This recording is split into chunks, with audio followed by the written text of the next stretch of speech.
3 John. 3 John, verse 2. 2. 2. Verse 2. 3 John. 3 John, verse 2. Okay. Joshua 1:8. Joshua 1:8. Okay. All right. Everyone had those scriptures down because we're going to build on them tonight and keep going. We're going to keep building. It's one thing to be a citizen of God's government through the kingdom.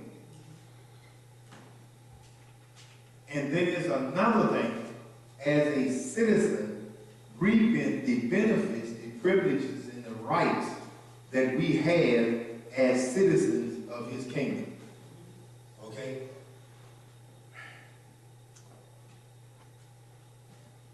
It's no use having access to a supermarket and then you stand out on the outside having the ability to go on the inside and reap the fullness of everything that's on the inside that you have rights to go in and embrace.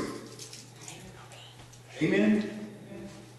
Too often, as believers in God's kingdom, we are citizens, but we don't see the promises that are already ours manifesting in our lives like we're supposed to. Amen? Why is it that the world has all of the goods, the people that don't know God, don't serve God, and we're not waiting on that you have things that you have God? Because you and I can have things and still not have God. Okay, let's understand that. All right? But why is it that the world has everything that God has created and made for his covenant people? Why do they have it, and yet we now are in covenant with the God that created the heavens and the earth, and yet we don't have the things that they have? Amen.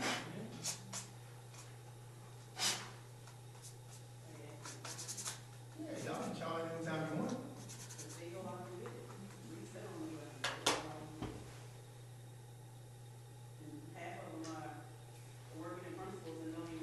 Go. Now you talking. Now you talking. Anyone else want to join in with Sister Sweeney and comment? And we can use, I got 2 scriptures in my spirit that we're going to elaborate on that. And what Ms. Sweeney just said. Why does it seem like the world, and when I say the world, I'm talking to people that are in the world and of the world. Okay? Why does it seem like they have all of the earth goods, and then we sit back from the outward posture, looking at them enjoying the fruit of the earth and not knowing the creator of the heavens and earth? Something should be wrong with that picture. And see, they get lost in chasing after those things. Jesus said in Matthew 16:26, for what is a man profit if he gain the world and exchange loses? For what is a man to exchange for his soul? Amen. Jesus said, why is it that the children of darkness are more wiser in the affairs of the things that fall under the financial stability? Why are they more wiser than the children of light? In other words, what Ms. Sweeney just said, they be working the principles not even knowing that they work. And we hear the principles, and yet we won't work. Amen? And you know where that stems from? Religion is the root, but we don't have faith like we decree and declare we have faith. Amen. Lack of trust. Because I'm looking at what I need to take care of now, right now, in my near future, versus honoring God.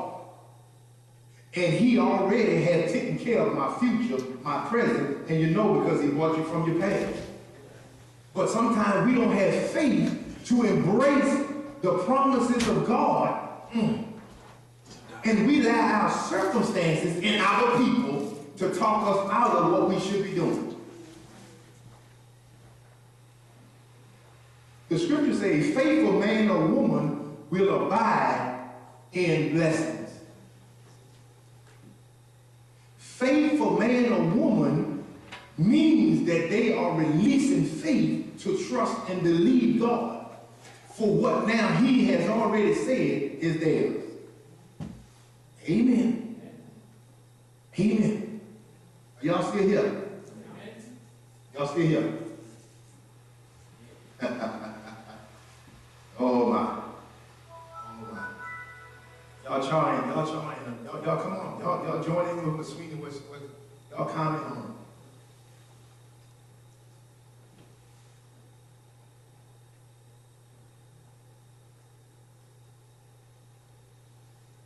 I'm trying to get y'all involved so I don't have to do all it. Amen. Amen. Anyone else? What is a principle? What is the principle? Okay. What is the law? The Plumber told us last week. What is the law? We need to understand these.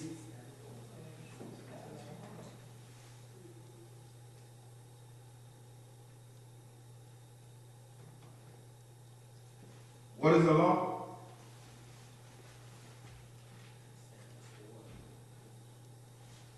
All right, say it loud. Say it with confidence. Okay. Do you agree with that, Deacon Plummer?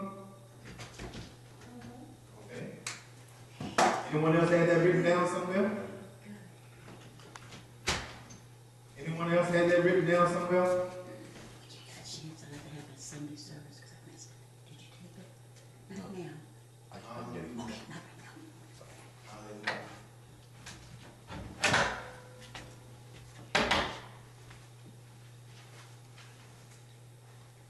A law is a what? An established order or principle. Okay. The law of faith. Okay. Faith is a law. All right? If you and I are going to live life on the higher plane in the kingdom, we got to understand the law of faith. Just like the law of gravity that we talked about last week, the law of electricity. Electricity is a law too. If you don't respect the law of electricity, guess what can happen to you? If you don't respect the law of gravity, guess what will happen to you? And if you and I as believers don't understand the law of faith, guess what's going to happen to you? Guess what's going to happen to us? You and I can't even be saved without the law of faith. Amen. Are y'all still here? And as citizens of God's government, of his kingdom, the only thing that